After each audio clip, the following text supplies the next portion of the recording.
What's up, guys? Just a quick heads up that the music was blocked in this video due to copyright, so I have muted the audio. However, I have provided a link to the song in the description, so you can open a new tab and listen to the song alongside with my reaction. Or you can just join me on Patreon for unedited footage. But for now, enjoy the video, guys. Yeah, I know you've been waiting for it. I know you've been waiting for it.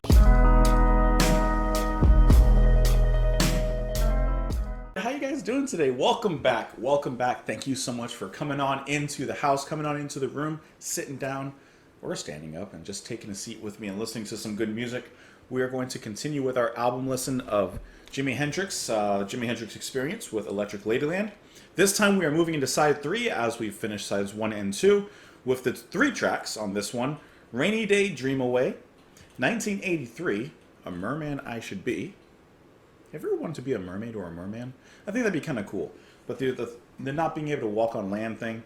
But the sea is pretty beautiful. And then the 3rd track, Moon, Turn the Tides Gently, Gently Away. I'm excited to get back into this album. I know that you guys have been waiting for this album as well as so many other albums. There's just too much time, which is why I've been trying to do more side album listens, because we can get through and 2 more music quicker. So trying to do that.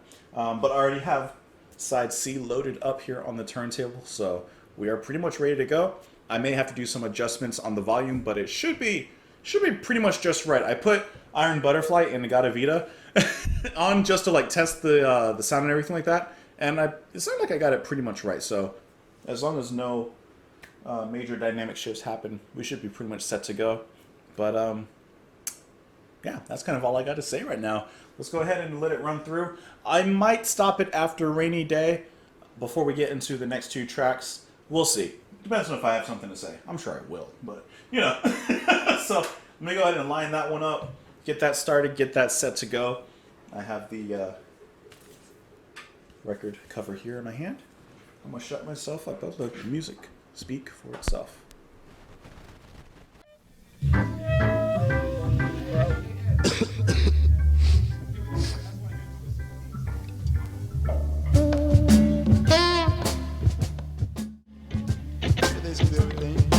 We'll get it this real nice, you know?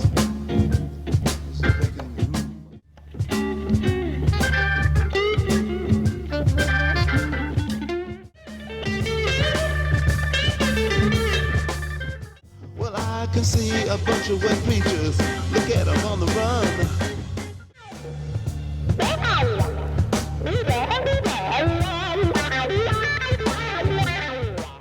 I really like that last bit. Hold on. Let me lift the needle real quick. Hold on. I really like that last little bit of guitar from Jimi at the very end, just before he comes back into the verse to fade out. It was a very, very vocal style of guitar playing that he was doing right there. That was really, really cool. This one, oh man, the saxophone in the beginning, that sets you up something sexy.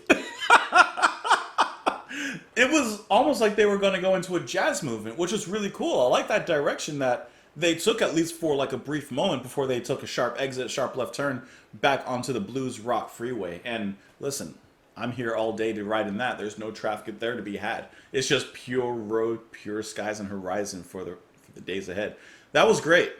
That's great. Once again, Jimi's voice, I love the comfort of his singing. I love how down to earth and homely it sounds. It sounds like he's singing right within your personal space. And I mean that in a good way, not in an invasion of your space, but you invited him into your space. He's just very pleasant on the ear to listen to.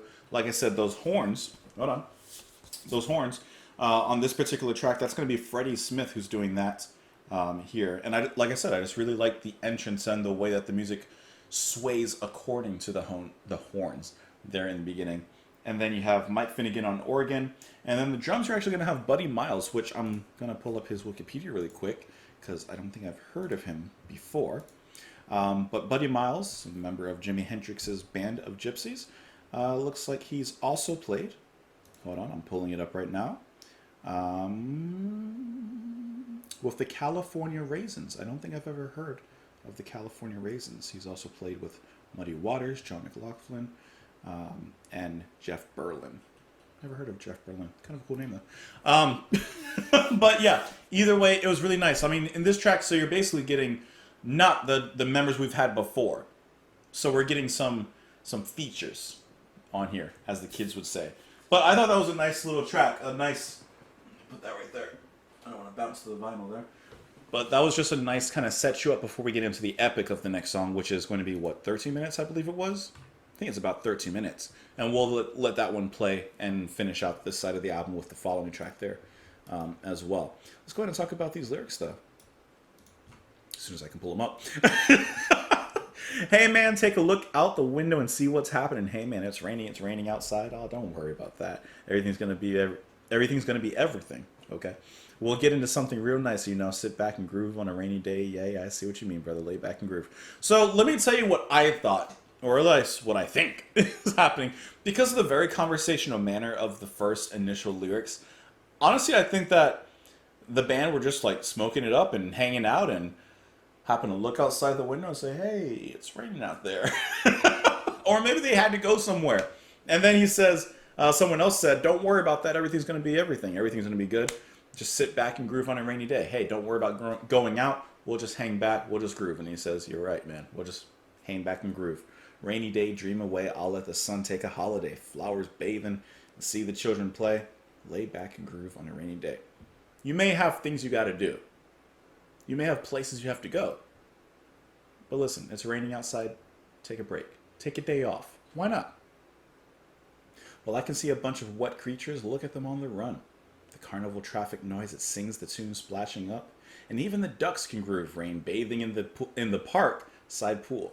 And I'm leaning out my windowsill, digging everything, and you too. Yeah, a rainy day is a very beautiful thing. I'm sure everyone has different opinions on rain, depending on where you live and what your climate is. Here in Florida, it during the summer pretty much rains every day at like noon to 3. It's just for a state that's called the Sunshine State, there's a lot of that. But there's also a lot of rain. And, I mean, I'm sure I'm like most people were. I just love the rain. I love how it looks. I love how the air changes. I love the air change before a storm comes in. The cooling of the air. And then the clouds darken the sky, withdraws to shadow. And then it's just, the downpour is going to start anytime. I love that feeling. I love the storm. I love that. So, yeah, I definitely dig what he's saying here. Rainy day, rain all day, ain't no use in getting uptight. Just let it groove its own way. Yeah. Don't get so uptight about where you got to go, what you got to do. Just, hey, let nature do its thing. You'll get your time. Let it drain your worries away. Lay back and groove on a rainy day. Lay back and dream on a rainy day. I like that. I like the lyrics here. Just very relaxed. Very take your time with things. Take it easy. Things will work out in the end. Even if you're having a rainy day, metaphorically. Everything's going to be all right. Everything is going to be all right. It says that Jimi Hendrix performed only one show at the 2-day Miami Pop Festival held May 18th through the 19th in 1968, as the second one was rained out. That inspired the musician to write this particular track. Okay, that makes sense. Hey, and it said Miami Pop Festival, so speaking of Florida. So let's go ahead and get the next track queued up here. That was going to be 1983, A Merman I Should Be. And then we'll let that lead into Moon, Turn the Tides Gently, Gently Away, since that one's only 58 seconds long. So let me go ahead and put this back down. Now let's go. I awake from yesterday, alive, but the war is here to stay. That our friends can't be with us today. So my darling and I make love in the sand.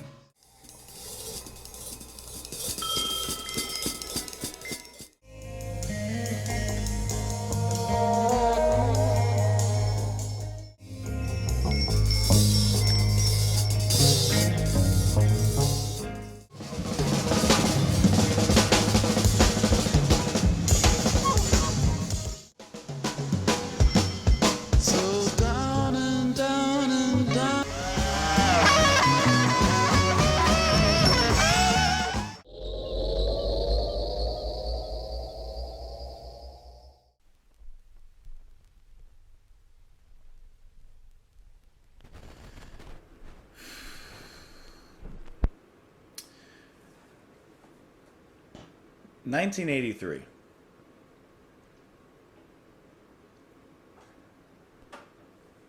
Oh, it's like, what's that noise? Okay.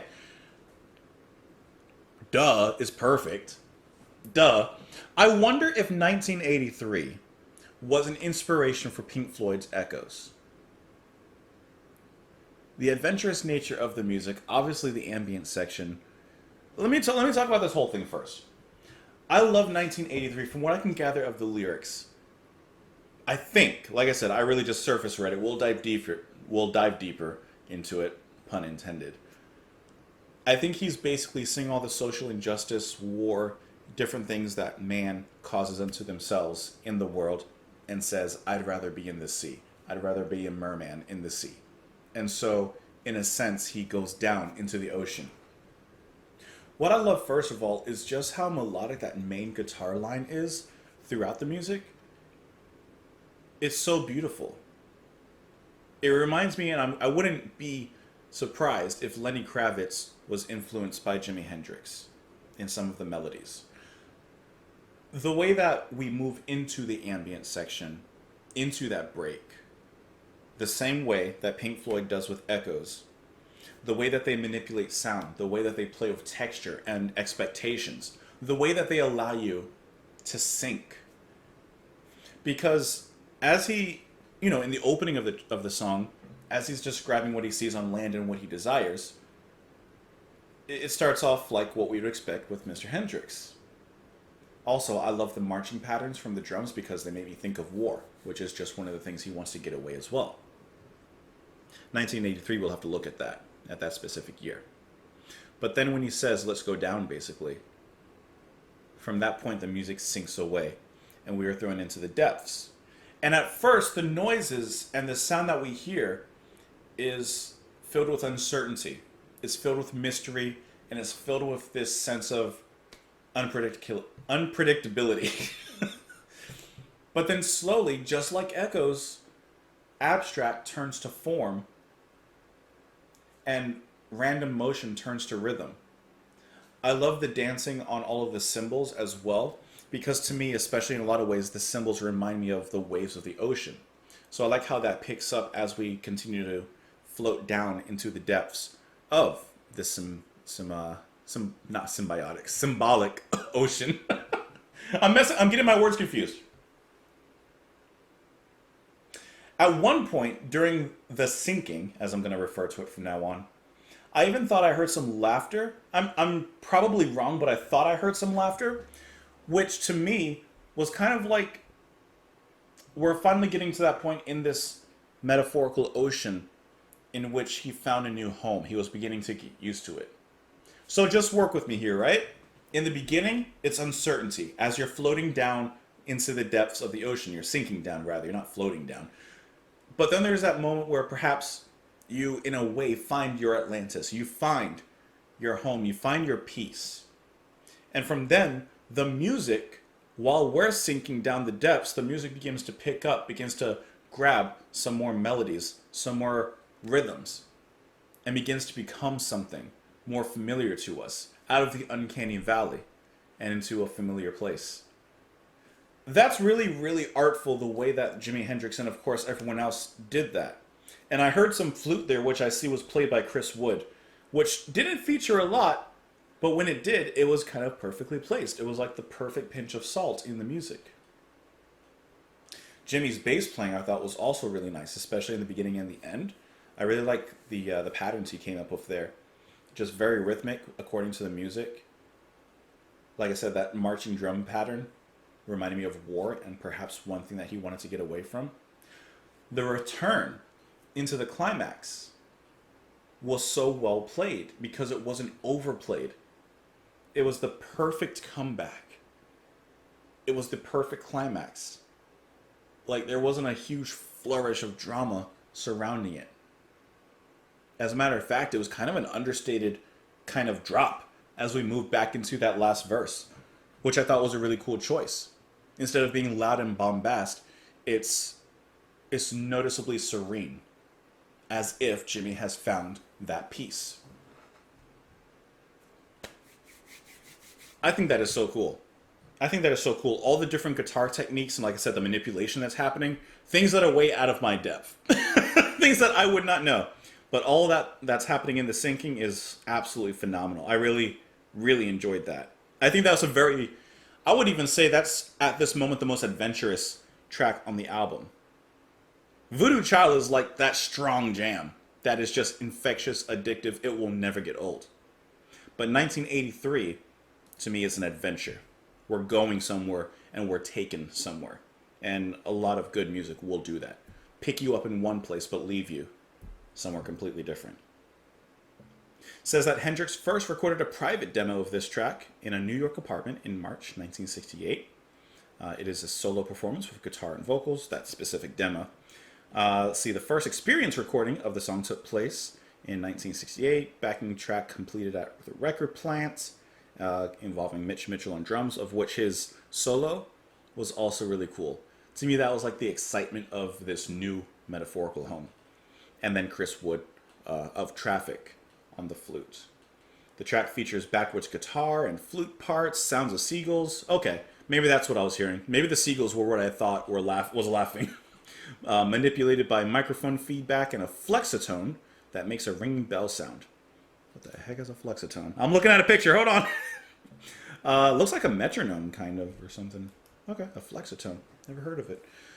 Which actually, thinking about the backwards sound effects, actually a cool point. I don't know if this is intended or not. But the sound effects of like the seagulls and the backwards music and everything, instead of coming towards, a rising towards the surface, this is a sinking, right? So everything is going backwards. So even the seagulls are like backwards. The guitar tones are backwards. That's actually really cool. Like I said, I mean, I'm sure that was intended or something like it, but regardless, I think that is really, really awesome.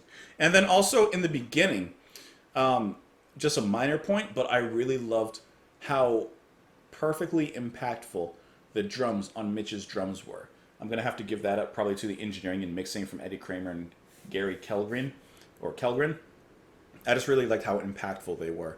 There's just a good production sound on everything. It's a very clean, very dynamic, filled with depth, and pretty rich kind of sound. But like I said, definitely nowhere near over-polished or overdone to make it sound like too clean. Sometimes music is too clean. You need just a little bit of dust on it, and that's what really makes it good.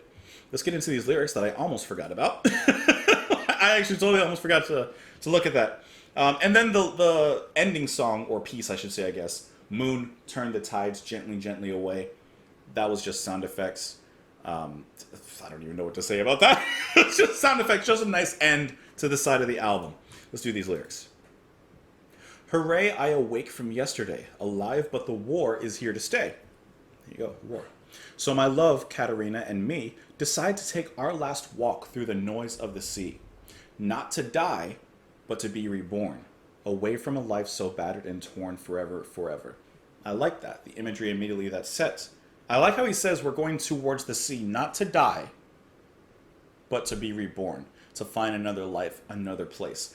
Anytime I see any sort of reference to people like walking into the ocean for some other, new life, to be reborn, or even to die, I always think of that scene in I think it's technically a TV miniseries, but the TV production of The Odyssey, I think it's the 90s.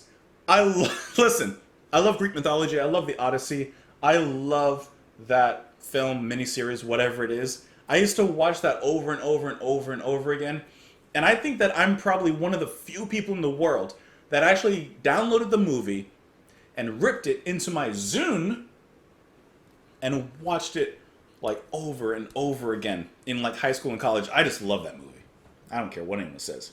And then when he gets back home, Odysseus, he gets back home and he's eating his cheese and his wine. He's, my cheese, my wine. Oh, say, can you see? It's really such a mess. Every inch of earth is a fighting nest. Nice reference there with not the Pledge of Allegiance, but I know I'm American. I know oh, say, can you see, the national anthem. It's really such a mess. Every inch of the earth is a fighting nest. Giant pencil and lipstick tube-shaped things continue to rain and cause screaming pain. Ooh, missiles, basically, but I like how he kind of changes them. And the Arctic stains from silver blue to bloody red as our feet find the sand and the sea.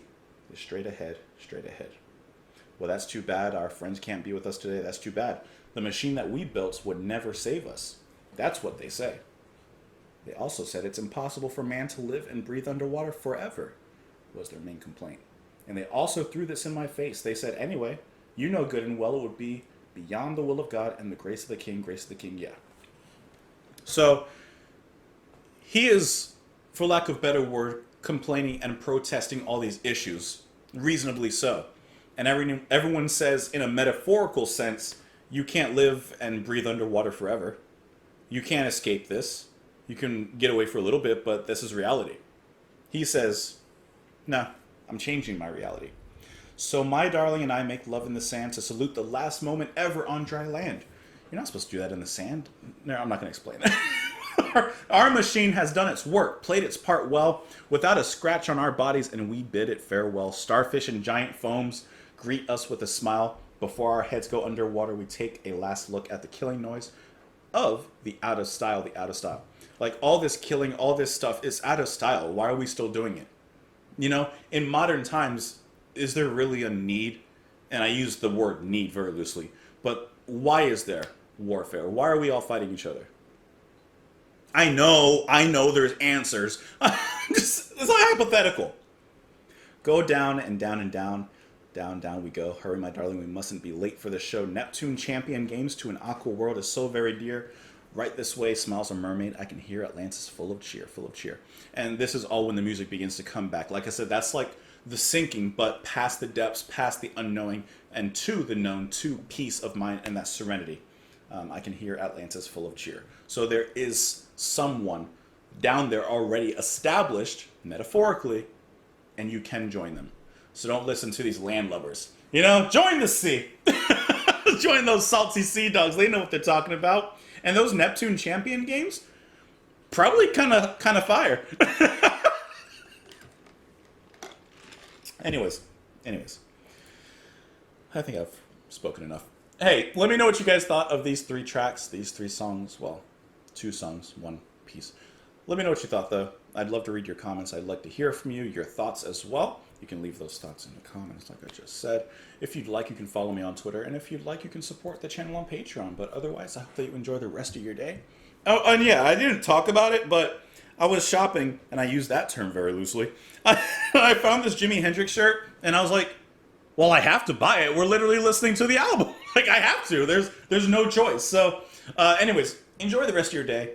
Thank you for being here. I'll see you later. Bye.